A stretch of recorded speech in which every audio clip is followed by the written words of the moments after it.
You're listening to The Globalist, first broadcast on the 30th of January 2025 on Monocle Radio. The Globalist in association with UBS.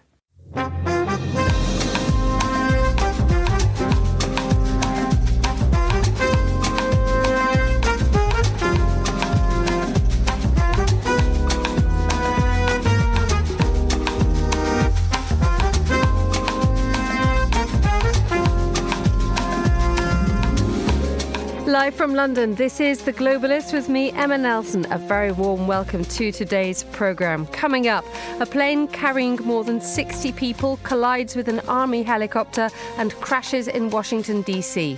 We'll bring you the latest. Also ahead, despite efforts to keep them on board, Niger, Mali and Burkina Faso abandon ECOWAS. We'll look at what it means for their neighbours and also examine whether this marks a moment of decline in influence for France. France has become toxic in the region, and its loss of standing is Russia's gain. More from our Paris bureau chief a little later on. Also ahead on today's show. And she's airborne. Boom's prototype goes supersonic. Now, how close are we to the return of super-fast commercial aviation?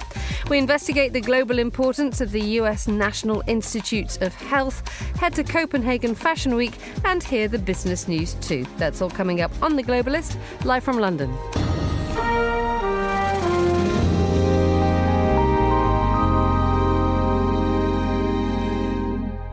Let's hear straight away more about the American Airlines plane crash in Washington, D.C. Chris Chermak is Monocle's senior news editor. He joins me in the studio now. Good morning, Chris. Good morning, Emma. What do we know? So we know that this crash happened at around 8:53 Eastern Time. That'd be around just before 2 a.m. London time. It was an American Airlines jet from Wichita, Kansas. 60 passengers on board, 4 crew members. A mid-air collision, as we understand, with a Black Hawk helicopter. 3 soldiers on board that one.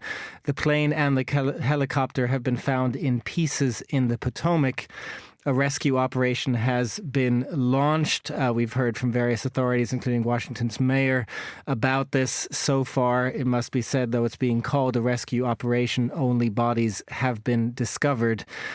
There has been an immediate investigation launched by the Pentagon and others. We don't know the exact situation at the moment. Reagan Airport, this is where where the flight was headed to. Reagan Airport in Washington, D.C. has been shut until at least 11 a.m. Washington time, 1600 London time. It's an astonishingly busy area aviation-wise. It's in Washington. It's near the Pentagon. It is one of the most closely monitored patches of air in the world. Yeah, you can't really overstate just how close Reagan Airport is to everything in Washington, D.C. It is minutes from the White House, the Capitol building, the Pentagon. There have been questions about it in the past. I remember particularly, of course, after 9/11, questions about why Reagan in a way was still open, but there was still a concerted effort to beef up security and keep it open.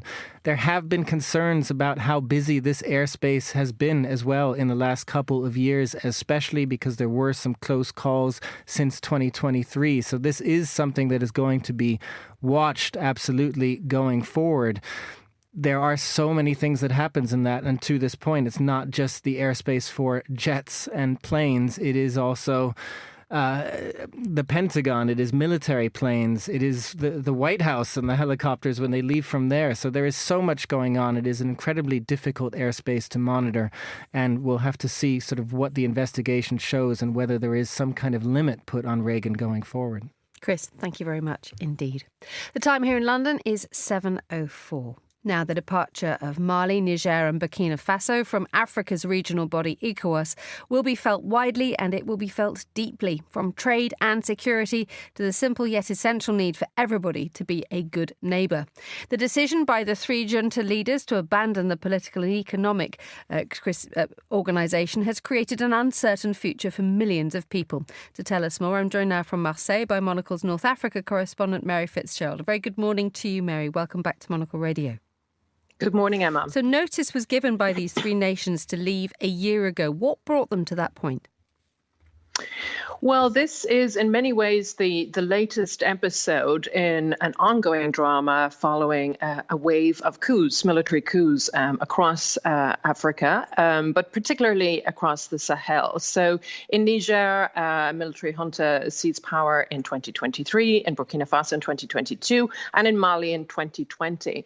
And what the leaders of those coups have in common is this kind of pushing back at perceived notions of ECOWAS and their neighboring countries being too close to Western powers. All those three leaders also have cultivated closer relations with Russia. And they're also kind of representative of, if you look at the leader, Ibrahim Traoré of Burkina Faso, he's very young, this kind of younger generation of leaders in Africa now emerging. And they tend to talk a lot about sovereignty. They tend to talk a lot about resetting relations, particularly with Western powers. And they tend to have a kind of more positive view of relations with Russia. So that's kind of the background here. What happened when those coups occurred in recent years, ECOWAS imposed sanctions on those leaders. Pretty tough sanctions. For example, in Niger, the ECOWAS imposed no-fly zone for all commercial flights and the freezing of its central bank assets. And that was all an attempt to force those three countries back to democratic rule. It obviously failed. And here we have, we had this threat to leave ECOWAS, and now it has become official.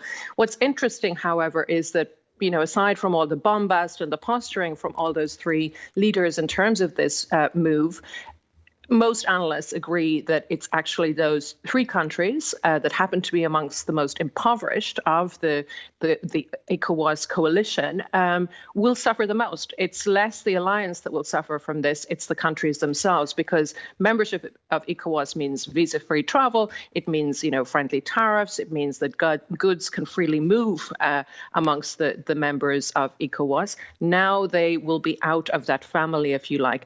They have created their own grouping, the Alliance of Sahel states.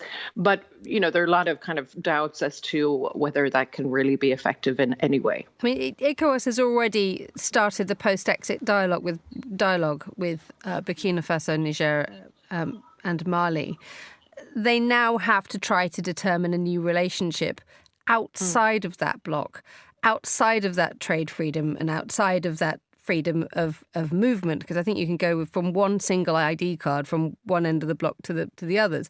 This suddenly creates a whole new world of difficulties and barriers, doesn't it? Indeed. And, it is interesting that ECOWAS has said, look, we're keeping the doors open. In some ways, there are echoes of Brexit here. But this question of how these three states are going to stand on their own 2 feet or, together as three countries that have severe economic difficulties. They have started this week, interestingly, issuing their own alliance of Sahelian states passports.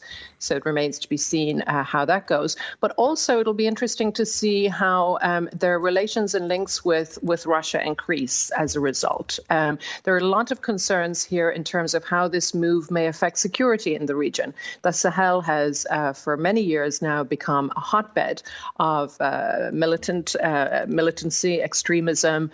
You have jihadist groups operating across the Sahel. So there are very real concerns that basically this departure of those three states will basically hamper cooperation, not just within the ECOWAS region, but also with international powers. And, part of the coups that were carried out in those three countries included a rejection of Western military support, specifically, of course, France. And, the anti-French sentiment is another part of the music in the background here. Well, let's explore that music a little more now, because Simon Bouvier, Monocle's Paris bureau chief, has brought us a bit of an explainer about what kind of shift this now means for France.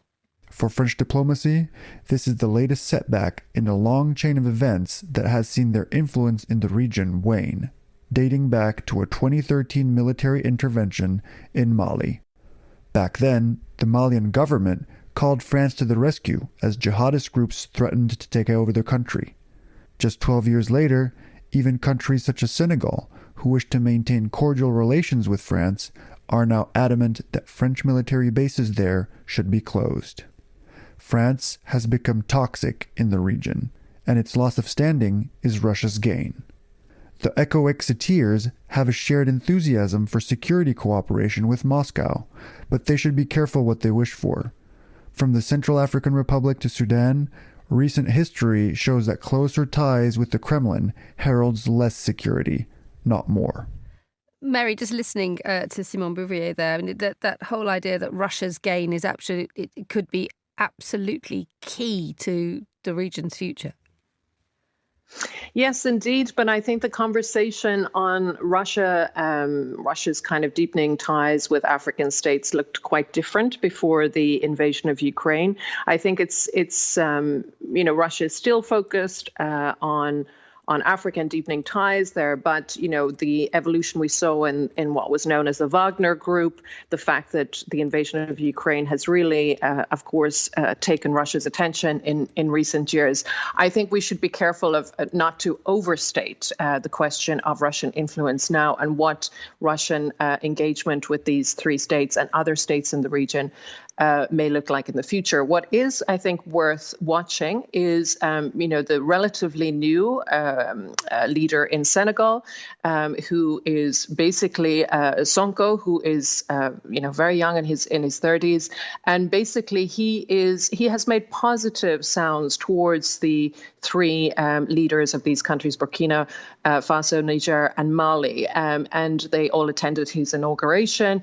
And he has also, a few months ago, announced that the French troops, just a few hundred of them still in Senegal, had to leave. So he seems to be in the middle here in terms of still kind of having relations with certain Western powers, but wanting to be kind of part of this new current on the continent as well. And again, I go back to this point about this younger generation of leaders in the continent, more generally, who talk a lot about sovereignty, who seem to want to distance themselves from Western powers, and their rhetoric is resonating with a lot of ordinary people. It's been really interesting reading the media reports in reaction to the departure from ECOWAS. Very mixed views amongst the public, those who fear what this may mean for their countries, but those who are also saying that this is about our sovereignty. We want to move away from ECOWAS. It's reliant on Western powers and foreign agendas, etc. So there's a very real division in perception. Tell us finally about the security situation here, because we as we heard from Simon a moment ago, that this could herald less security, not more. But could we see military issues among or between nations which up until this point would have been perfectly peaceable and bound together? This is a possibility. This new alliance that they've created, the Alliance of Sahelian States, they have created a military force. It's around 5,000 strong. But there has been increasing tension between Niger and Nigeria. They have been trading barbs for some months now in terms of different accusations. Of course, the departure of Niger from ECOWAS is likely to make that situation worse. I think the main threat here in terms of security, however, is less about tensions between neighboring states and more to do with the challenge that has been there in the Sahel for many years, which is, as I mentioned earlier, militancy, the presence of transnational jihadist groups linked to Al-Qaeda and ISIS. That will remain, I think, the major challenge here. Fitzgerald, thank you so much for joining us on the line from Marseille. You're listening to Monocle Radio.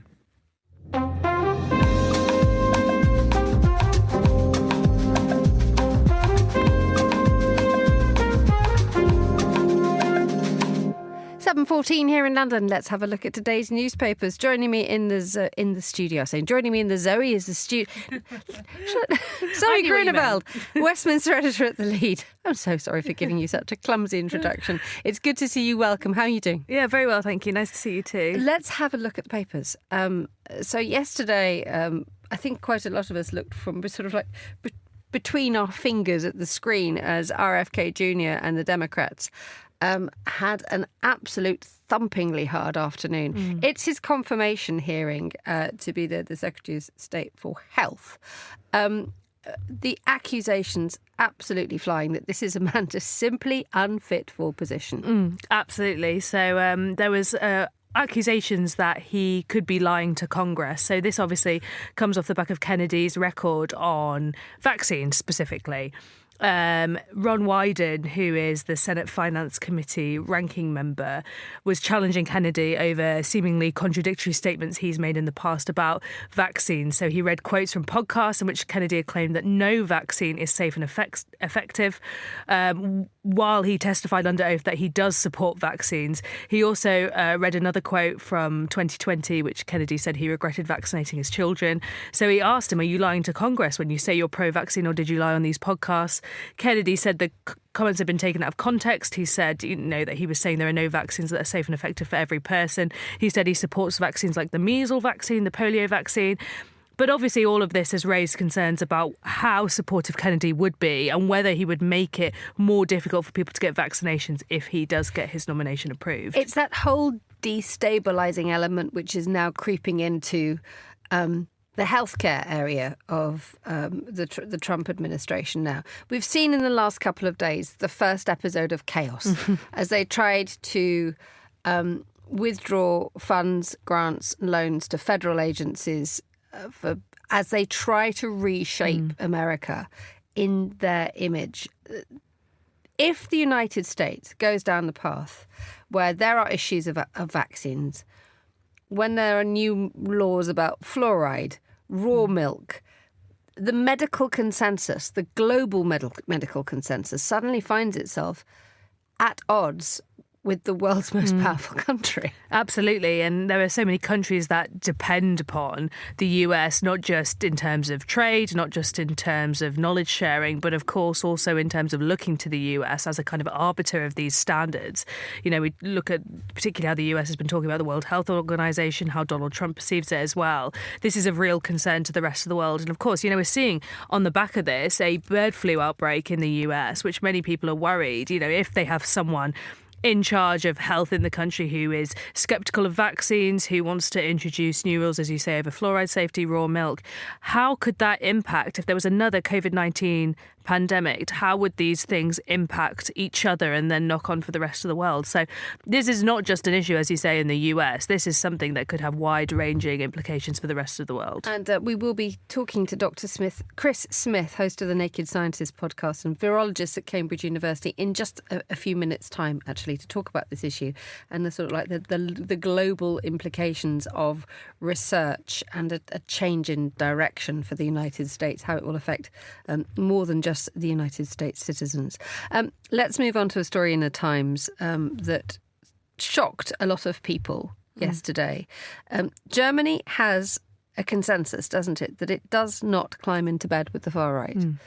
And last night, the man who many will believe could be Germany's next chancellor, Friedrich Merz, crossed a Rubicon. That's correct. So, yes, he's known as the kind of chancellor in waiting, Friedrich Merz. He, as you say, climbed into bed, formed an alliance with the AfD, the Alternative for Deutschland, in wanting to pass what is a hugely controversial motion on asylum. This, absolutely caused ire throughout the Bundestag. Olaf Scholz, who is the Chancellor, said this was an unforgivable mistake. He said he'd torn down the firewall. And this comes after similar, we're seeing similar things in the UK here where there are concerns across Europe about irregular or illegal migration. This comes off the back of a fatal stabbing of a man and a 2-year-old boy in a Bavarian town by an Afghan failed asylum seeker. This kind of, it's a non-binding motion, but this law that the Christian Democratic Union, Merz is the leader of the opposition for, would basically cut down illegal migration. It would see that Germany would close its kind of frontiers to illegal migration and see the indefinite detention of all foreign nationals slated for deportation. So it's one of those things where we are seeing this kind of rise of anti-immigrant sentiment across Europe. But as you say, in Germany, where that is in their recent history is particularly startling for those within government and for Germans across the country. It is an astonishing development within the same week that we had Auschwitz. We had the Holocaust Memorial Day, and there were warnings from those who had survived the Nazi extermination camps that history must not repeat itself, but the sentiment must not re-emerge. And yet the reason why these checks and balances, this unspoken agreement is it's effectively to keep hard right forces out of power because of the Nazis. Absolutely, and you're right. In the same week as Holocaust Memorial Day, just last week we also had Elon Musk addressing the German far right, and we have increasingly seen that kind of intersection of global politics and the sort of far right and alt-right forces joining together to kind of bolster each other. Meanwhile, there are survivors of the Holocaust still alive today who can say this is looking similar, some of the things we are seeing to what happened in the 1930s in Germany and across Europe. So there are real concerns that, once Holocaust survivors, once people who lived through the Second World War start to pass away, start to die out, you lose that kind of memory of what happened and how it all begun. And it's very easy for people and new generations to drift back into kind of laying the stage or laying the ground for the far right. Finally, there's an excellent article in the I paper that you want to draw our attention to. It's trying to talk about the issue of 2025 and where we are in terms of our friendships. And it starts by talking about the fact that the rise in members clubs has been noticed. First of all, are you a member of my members club? And secondly, what's gone wrong for people being able to be friends? It's slightly baffling. Yeah, so this is talking about as you say, the rise of members club, despite the fact that, members clubs are traditionally seen as quite a stuffy institution. Often they're men only, but increasingly there are these new members clubs that are trying to be kind of younger and progressive. Talk about Soho House, talk about the Groucho Club, where you get this kind of creative intelligentsia and people go and they hang out and they do work and they socialise. But the problem is some of these institutions can cost, thousands of pounds a year to be part of. So they are very kind of, cordoned off for wealthier parts of society. And the problem is, that the point the writer's making is that it's becoming increasingly expensive to socialise. So, we're nearing the point where coffee is now, the average price of a cup of coffee in London is £5. Seriously? Yeah. That's what it says I think it says by the end of 2026, potentially it will be £5 for a coffee. They're talking about the price of pints increasing, but also the closure of third spaces. So we don't have as many libraries anymore. Parks have new rules and regulations. They're often cleared away to make room for music festivals. And also we live in the UK where it rains a lot. There's not an awful lot of places you can hang out with your friends. And even, homes where a lot of people now choose to socialise, a lot of young people live with their parents or they live in house shares, which makes it very, very difficult to hang out with your friends. So she's talking about, actually, are we seeing the cost of living directly impact our friendships now because people can't afford to spend time together? So how do we fix this? Do you just go around to your friends' mums for the afternoon? Yeah, I guess maybe there's more kind of intergenerational friendships we should create. But I do think it's really sad. I mean, in summer, she talks about rejigging, getting back into the pandemic walk that we all did during the pandemic, where you got, your 30 minutes of designated exercise and you could walk within 2 meters of your friend. I think that's a slightly sarcastic suggestion, but it is really difficult. I mean, I don't socialise with my friends very, very much because it is very expensive. And the problem is we're all on our phones now, so we probably feel like access to our friends is a lot easier than it used to be. Access to a certain degree. So how do you do the work around? I'm assuming you don't go for a sort of 30-minute jog around Hyde Park just to make sure you can see your best friend. How do you work it? So I might go for a coffee with my friend. I might go for a drink. But often, you do FaceTime on your phone or just WhatsApp them throughout the day. I mean, it's kind of, it definitely isn't the same as seeing your friend in person, but unfortunately it is quite expensive otherwise. Zoe, thank you so much for joining us in the studio. Still to come on the programme, we'll peel back the cover of Monocle magazine's latest issue on newsstands today. The February issue is an incredible opportunity for Monocle editors to break the format that we use for all of the other issues in the year. We take away the usual sections, and this year we've gone for 25 ideas for 2025. Josh Fennett there will tell us more about the latest edition of Monocle magazine. Stay with us. UBS has over 900 investment analysts from over 100 different countries. Over 900 of the sharpest minds and freshest thinkers in the world of finance today. to find out how we could help you. Contact us at ubs.com.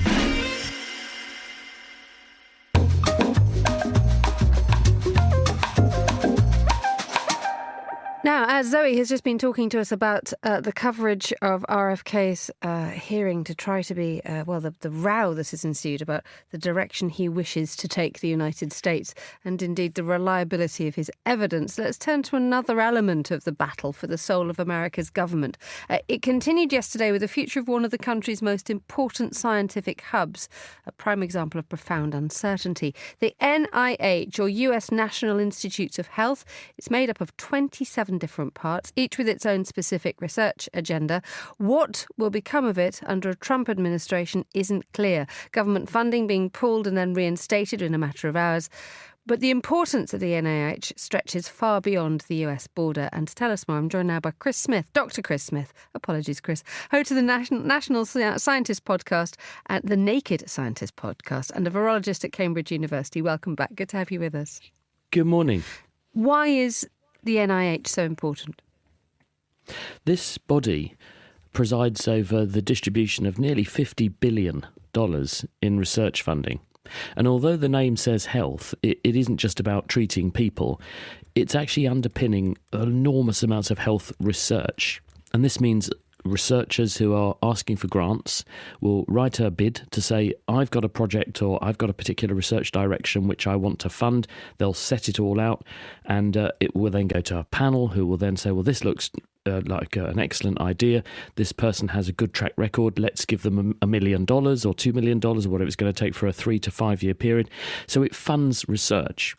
It also funds all of the ancillary activities around research, when people travel, when they go to meetings, networking, when we train early career researchers, scientists, and even educators in other industries. So all of those sorts of things are funded by this core organisation, which also has a lot of infrastructure. It's got facilities like the Bethesda, Maryland NIH facility, where they do enormous amounts of virus and vaccine research, for example. So it's both a capital organisation, it has assets, and it's a funding organisation. It disperses money from the government raised through taxes to drive forward research in the US. Therefore, this instability that is besetting not just the whole of the United States politics, but health in general, is having what kind of effect? Well, what happened is that a week or so ago, there was this abrupt announcement that all activity needed to stop. It was a complete freeze. Now, we should say that this has since been rescinded in the last day or two. They've said, oh no, we'll row back on that, because I think it was one of those unintended consequences. There was probably an intention to review the activity in order to try to weed out some of the things that are part of the Donald Trump war on woke / draining the swamp, getting rid of the things that they don't want to be going on in America. As part of his inaugural address, he said there were certain priority targets we want to steer away from. I think the initial intention was, well, we stop activity in this place, deal with the bits of it that we don't want going on, and then it can carry on. I think that was a bit short-sighted on their part, because they hadn't realised that this is a moving train. If you interrupt a whole load of panels and assessments of people's grants, or you stop a programme of research, even temporarily, then you create a traffic jam, or you disrupt quite dangerously certain patterns of research, meetings, networking events and that kind of thing, which have a knock-on effect, like a domino effect. So I think that they probably said with the intention of dealing with their other priorities, we're going to do this, and hadn't thought through or hadn't realised quite how draconian and wide-reaching this was going to be. But they have attempted to row back on some of it since, and probably we'll see other more kind of strategic interventions to withdraw some aspects of it in the coming weeks, I would say. They'll probably come back on this and then deal with the bits they don't want. What's the reaction from the scientific, indeed medical community, which may see the reliability of the NIH wither? A lot of the big journals, Nature, Science and that kind of thing, are running commentaries on this, pointing out the horror with which people are being confronted because their research may hang in the balance, especially early career scientists who want to get research done. They've got very limited time to get their results and then make their next big grant bid. And if you run out of funding, you're in big trouble. So, yes, the repercussions have been really quite horrific for those people. Tell us, Chris, about the scientific world's reaction to Robert Kennedy Jr.? We saw him yesterday being absolutely grilled about controversial statements he's made in the past, being anti-vaccine, pro-vaccine, various areas of health that they want to sort of intervene in quite strongly. I mean, how do you feel as a scientist when you see this? Well, using an example from our own country, one's always more confident talking about your own country. And I've, in the past, always been very uneasy when I see science minister and then a name of somebody who studied politics or art at university, and you think, well, why can't we have a science minister who knows about science, or a chief medical officer who knows about medicine? Why can't we have the equivalent? So I think probably there's the reaction, certainly among the people I talk to, is that people are concerned that you need someone who really has insight and this horrible phrase, lived experience of what it is to be in that space, not somebody who doesn't have that kind of training. Because I think having scientific and medical training, if you're then active in that field, gives you insights into how that space operates, what certain risks are, what certain priorities need to be, and the kinds of people and how to deal with them in that space, and also how to process data, not just go on your gut instinct. Gut instincts are very important, especially in all sectors of life, but when it comes to science, it's evidence and data and the ability to understand it that really matters. And so people who just have gut ideas about, well, I think unpasteurised milk is good, especially at a time when there's a bird flu pandemic brewing on the horizon, that's not good. Chris Smith, thank you so much for joining us, as ever, on The Globalist. You're listening to Monocle Radio. The time here in London is 7:31 a.m. Let's have a look at what else we're following today. The US President Donald Trump says he will order security officials to set up detention facilities in Guantanamo Bay, capable of holding up to 30,000 illegal migrants. He said the site in Cuba would, in his words, detain the worst criminal illegal aliens, threatening the American people. Cuba has reacted with fury. The White House has rescinded an order by President Trump to freeze hundreds of billions of dollars of federal grants and loans. The change comes a day after a judge temporarily blocked the order. Hamas is expected to release 8 more Israeli hostages after more than a year being held in Gaza. A fragile ceasefire between the two sides has held for almost 2 weeks. And the frontrunner to be Germany's next leader has been accused of breaking the country's long-standing political consensus against cooperating with the far right. Friedrich Merz narrowly pushed through a non-binding motion in Parliament calling for tougher border rules with votes from the far-right AfD party. This is The Globalist. Stay tuned.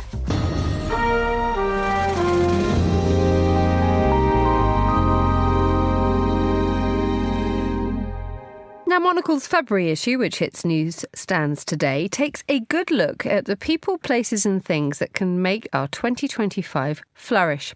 Our Deputy Head of Radio, Tom Webb, caught up with Monocle's editor, Josh Fennett, and executive editor, Chris Lord, to have a look at the issue. The magazine has arrived. There is a theme. Could you briefly highlight what this edition is all about? Anyone listening, Tom, might think that you hadn't read this entire magazine from cover to cover and written a cue that exactly summed up what it is. So thank goodness I'm here to save you from that ignominy. Yes, the February issue is an incredible opportunity for Monocle editors to break the format that we use for all of the other issues in the year. We take away the usual sections, and this year we've gone for 25 ideas for 2025. And listeners will know the year of the snake has just arrived. And there's lots of opportunities here to seize a more prosperous way of looking at the future and to look at everything that we normally do in the magazine from affairs, business, culture and design, but really distill it into 25 ideas. So, a well-prepared interviewer, Tom, might have asked me what 1 or 2 of my favourites were. So what were your favourite interviews during this edition? Actually, there have been, I can say, some exclusive names in there. Some very big roles have just been announced, and Monocle got in there first. You must be there, Tom, referring to Uniqlo's first ever creative director, Claire Waite-Keller, who our fashion editor, Natalie, interviewed. It's a really, really interesting take on how fast fashion is taking some of those tenets from the catwalk, from haute couture, from her previous roles with big, well-known luxury houses, into closets a little more like yours and mine, Tom. I don't think your closet is anything like mine. I see what you've done there. But I have noticed that you do look like Kim Jong-un on some days, and that's not an outfit that I've bought myself. Interesting. So, no, I do like a sort of military echo in my clothing, yeah. So the February issue, an incredible issue. Obviously, Chris Lord's here. We'll bring him into the conversation for the business pages. But, some of my favourite things are that we dance from an interview with the inventor of Ozempic, a woman who, working for the Danish company Novo Nordisk, has, by some measures, kept the entire Danish economy from recession. And yet she goes into work every day. She's not paid in any way differently from other members of staff.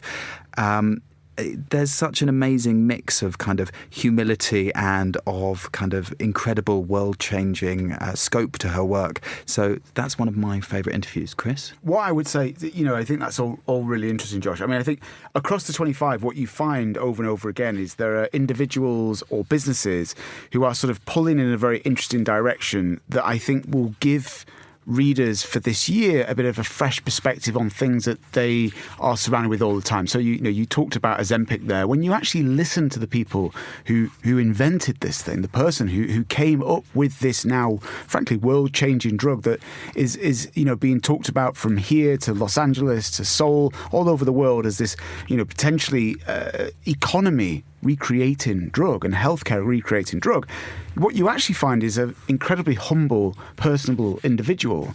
Same goes for the designers. You mentioned the Uniqlo creative director. My colleague Natalie has also spoke to Jill Sander at length. And actually, what you find there is somebody, synonymous with some of the most important fashion of our time, and yet incredibly personable, humble, all about understatement, not just in what she makes in terms of the clothes, but also just the sort of individual and the cut that she is of herself and what kind of person that you meet on these pages. In my own section, in the business section that I've been looking after this month, we get on a plane in Dallas, and it's run by a firm called JSX, which is one of a number of, I guess, very ambitious hop-on, hop-off, semi-private jet services that are operating in the US right now. This market is febrile, as in there's a huge appetite now for travellers who are fed up with going to an airport an hour and a half before, the kind of rigour of security to take a plane. They could be at an airport for an hour and a half for a plane that can take 45 minutes to get them to their destination. These semi-private services are having a real moment, and there are various competitors waiting in the wings for JSX. They've been doing it a little bit longer. They've got a route map that now extends coast to coast. Alex Wilcox, who's the founder, he's got a really colourful CV of spanning aviation, but also involvement in some brands in aviation that really had some quite roller coaster experiences in the market. So he's a smart guy. He's got a lot to say, quite an inspiring individual. And then I will just also say, staying in the US, we also take readers this month to Kansas City, the middle of the Midwest, a city that probably a lot of people have heard of. First of all, probably think it's in Kansas, the state, which is not, of course. It's down there in Missouri. But also is showing you that actually you can create opportunity outside of those famous centres of the coastal cities, especially in the US, but even whether people are listening to this in Europe or in Asia. You don't have to be in the big centres. There are opportunities out there in smaller cities that have got ideas and that have put a regeneration plan in the hands of the citizens themselves. Now, listeners may have picked up the flicking of the papers there, Josh familiarising himself with his own magazine. Refamiliarising myself, Tom, refamiliarising myself. Well, not the way that you've approached some of these pages. There's the imagery we have to talk about, and particularly some furry friends that have not only just popped up here in the studio, but on our inboxes earlier. You're very excited about one cheeky chap. Yeah, I mean, we did a story about the Moomins, which is a vaunted, much covered, kind of Finnish soft power sensation, but I think the 80th anniversary, again, we don't really go in for anniversaries here at Monocle, but just the way in which that business has grown just demanded a second look. There's €680 million business, which is working with luxury brands from Comme des Garçons to Rimowa to Bulgari.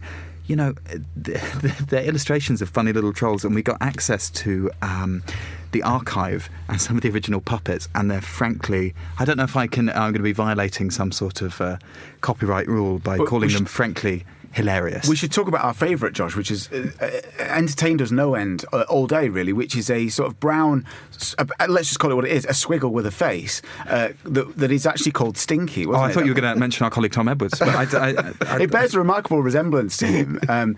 But actually, what you find in there in that story, which is kind of amazing, is Moomins have become so ubiquitous now as drawn characters, but actually, they have this amazing analog stop-go history that goes all the way back to their founding, and it's just an amazing archive. And if you're interested in amazing architecture in Addis Ababa, the laneways of Melbourne and Sydney and what they can teach us about urbanism, or our furry friends in Finland, the February issue is surely for you. That's Josh Fennett, Tom Webb and Chris Lord having a look at Monocle's February issue. You can pick it up on newsstands from today.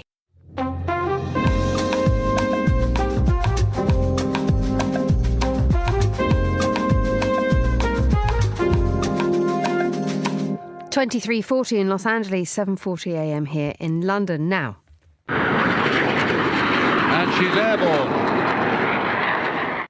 That's the sound of the US company Boom's test flight of its prototype aircraft XB-1.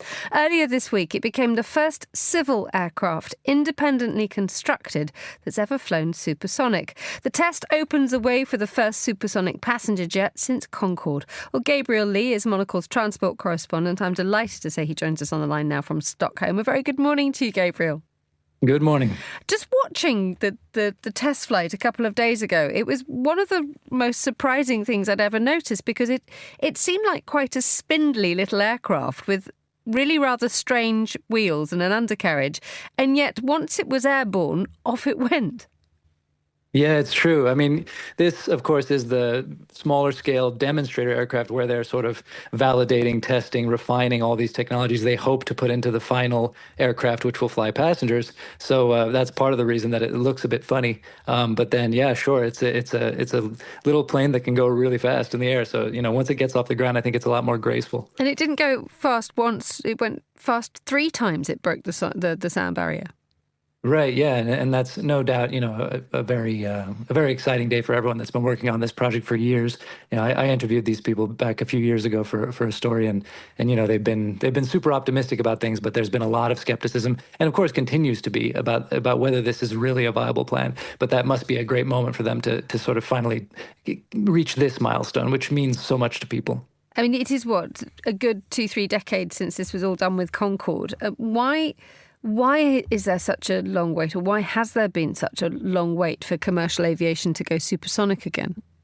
Well, the reality is that it just burns so much fuel. So, we haven't nobody has come up with the kind of technology or the advances in technology that would be necessary to make it economically viable. And especially as we head into an era where, sustainability is more and more of a concern, it's a big ask to go supersonic.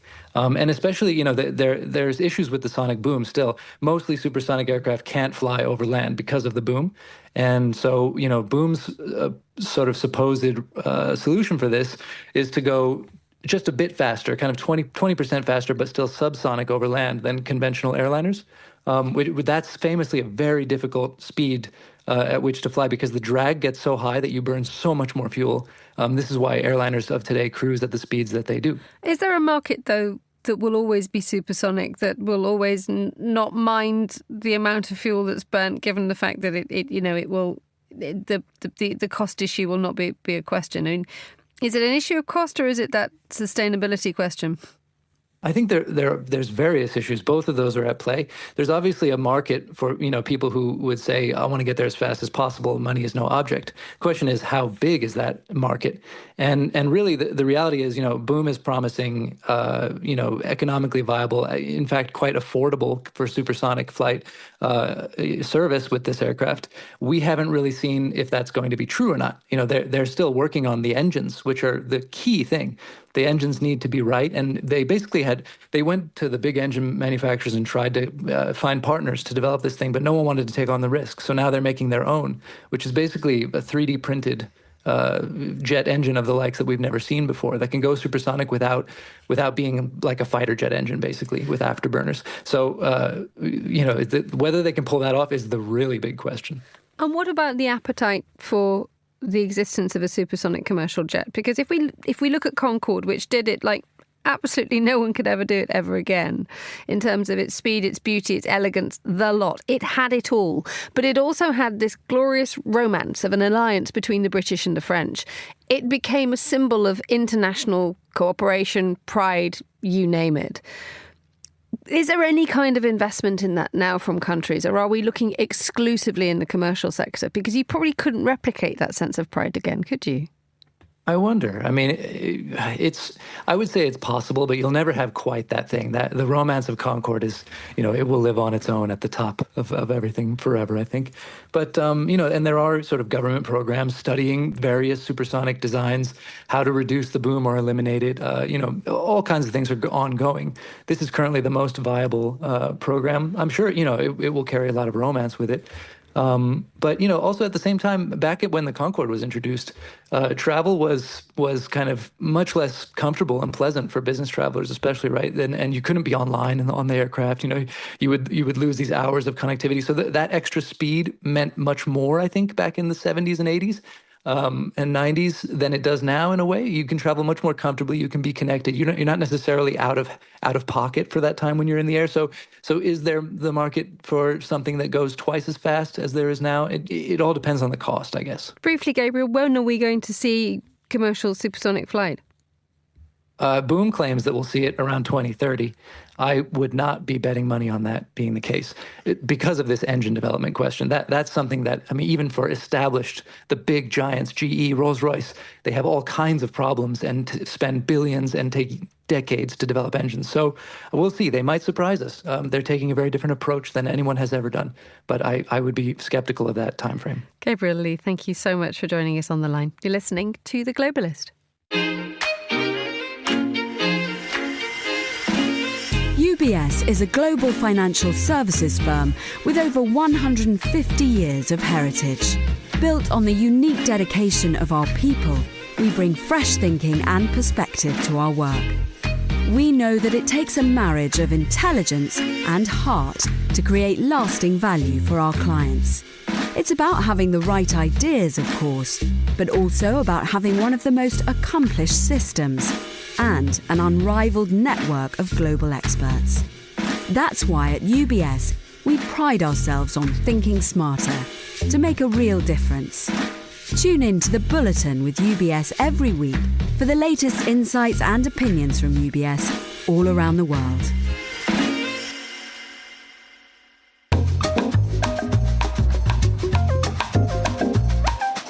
"7:47 here in London. Let's talk business now. Isabel Hamilton is senior reporter at The Daily Upside. Good morning, Isabel.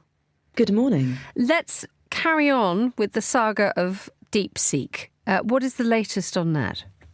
Yes, so the latest is that OpenAI told the Financial Times that it's found potentially some evidence maybe that DeepSeek was using ChatGPT to basically refine its own AI system. And this is interesting for a few reasons. One is that OpenAI has come out really early to say this without really being able to put its finger on it. It said, we've got some evidence, we've seen some accounts that might be linked to DeepSeek, but they haven't really come out going, yes, we've got hard evidence, they definitely used our tech and they misused it, right? So they've come out really early. And also, lots of people are pointing out a sort of irony because OpenAI is essentially sort of hinting that there might have been a bit of a foul, that another company used text generated by ChatGPT, basically, and then used that to build a product without OpenAI's permission. Well, that's what publishers are saying about OpenAI from this beginning. So there's sort of this strange irony on top of a weird sort of ambiguity. Why do you think they've gone public with this so early? Because the risks involved of speaking out like this are enormous. I think if I'm a cynic, it's because, at the beginning of this week, DeepSeek came along and made all the US AI giants look very silly, right? It theoretically presented a product that is as good, best in class as all of their products and much, much cheaper and doesn't kind of chase this economy of like enormous growth. And, you could say maybe OpenAI is trying to present itself as still being relevant, saying, oh, well, this product would never have happened without us. Let's move on to two more tech giants in the time that we have remaining together. And they are two tech giants. We're going to talk about Tesla and we're going to talk about Meta, and the bank accounts and the spreadsheets and the economics behind this. The accounting suggests that Tesla and Meta are doing really, really well. But let's look at Tesla. Tesla wasn't selling that many cars. So how's this happened? Yeah, so both these companies had earnings results that came out yesterday for their fourth quarter, and Tesla showed an 8% decrease in year-on-year revenue from car sales. Now, we know that Tesla has had a hard year when it comes to selling its electric vehicles. Frankly, every EV company has. And it's been slashing prices to try and get people to buy those cars. So that's why you're seeing this decrease in what most people would think of as its core business. What you saw, kind of ticking up was first they saw a profit boost in their Bitcoin holdings. And that's pretty much just down to an accounting change in how they kind of report those figures. And they saw growth in sales of these regulatory credits. These are basically sort of carbon credits they can sell to other car makers, so other car makers can offset, their tailpipe emissions and things like this. So really, there's a lot of accounting going on that is keeping Tesla propped up. And in Meta's case?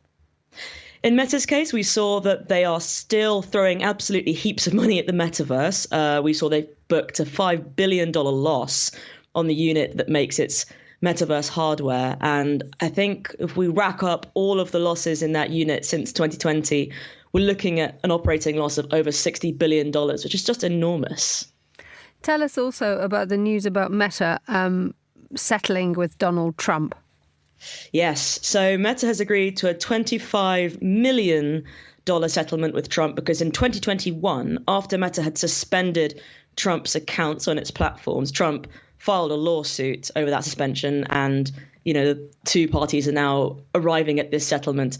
I mean, when you look at Meta's expenditures and other things, you've got the metaverse spending, you've got the spending it's going to put into AI infrastructure. It's promising about 60 billion just this year in that. 25 million is really a rounding error, and it's fairly obviously designed to keep them in good graces of the new Trump administration. Briefly, just explain a little bit about the fact that maybe has this got anything to do with the tech giant's rapprochement with Donald Trump? Absolutely, I think so. Trump, when he left office, there were lots of platforms that suspended him. And, this lawsuit, I was reading around, he didn't have much hope of winning it.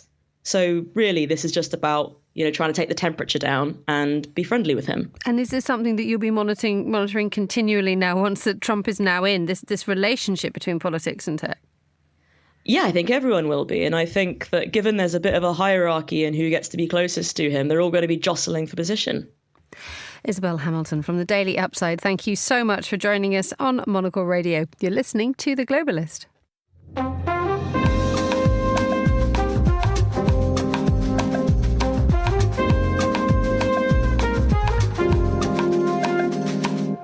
7:52 here in London. Now, Copenhagen Fashion Week is underway.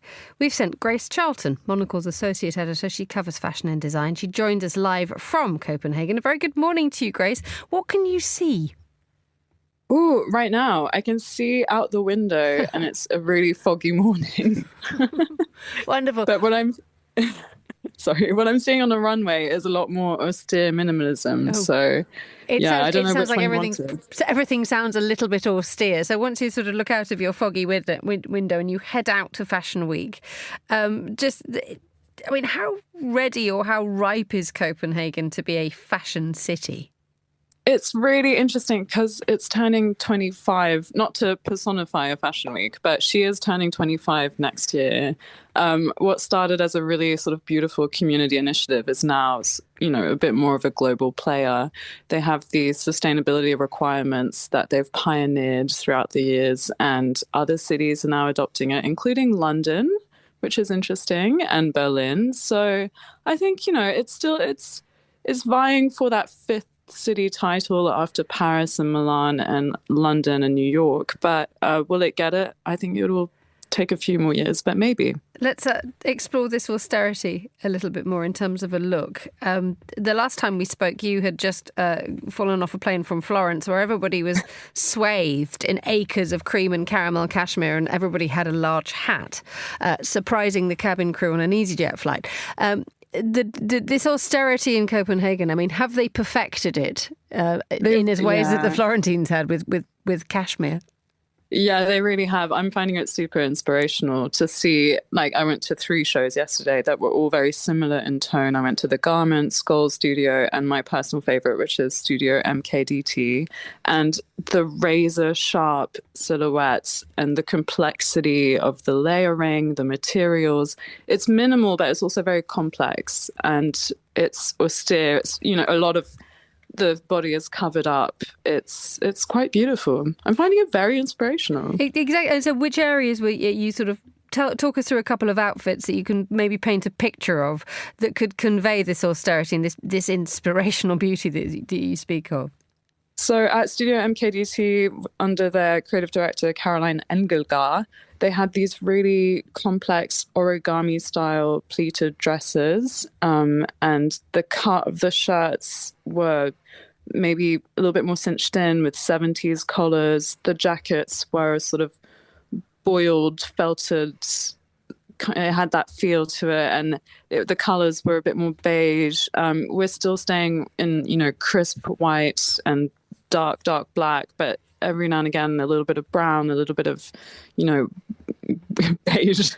And it's yeah. Is that a picture painted? It's absolutely beautiful, thank you. And what it does do is suggest that there actually is a sort of a commercial viability to all this, that what you speak of becomes a much more relatable prospect than the absolute wild fantasy that we see at some other fashion weeks. Exactly. And I think Copenhagen really they're very savvy when it comes to that. A lot of the clothes you see on the runway could just go straight to rack. A lot of people I sit next to at shows are buyers from America or the UK or Europe. And I think they come to Copenhagen because they know they can just sit down, take photos of everything they think would sell well, and it's pretty much ready to go. So that's always interesting. You mentioned the idea of sustainability a moment ago. This is, and the fact that it has actually set the tone everywhere. Berlin's taken up its framework. And you mentioned London as well. What's Copenhagen doing so well? I think they are just a little bit more socially minded. The sustainability framework they've pioneered includes, material and waste and how to work, but it also includes social practices in the workplace and equal opportunities when it comes to hiring. So it's a little bit more of a holistic approach to fashion, maybe. Yeah. We started this conversation with reference to luxurious hats on the way to Florence. I take it that they're a little bit more practical in Copenhagen, or am I correct? Yeah, it is 5 degrees. The hats are not as silly, and there is a chance they could blow off if they were. So, no, I'm seeing a lot more. There are some silly hats. Don't fret, don't worry. The hats are crazy. There is a lot of big fur chapkas, lots of leather. I saw someone in a feathered version of it yesterday. It was pretty amazing. But yeah, we're staying warm. A feathered chapka. Yeah, it was quite crazy. It was really something to behold. It was the shape of a chapka, but then imagine feathers sort of pointing out from it. Thank you very much indeed for that. Grace Charlton joining us on the line from Copenhagen. And that's all the time we have for today's programme. The warmest of thanks to all my guests and to the producers Anita Riotta, Hassan Anderson and Chris Chermak. Our research was Maisie Ringer and our studio manager was Elliot Greenfield, with editing assistance from Hunter Wang.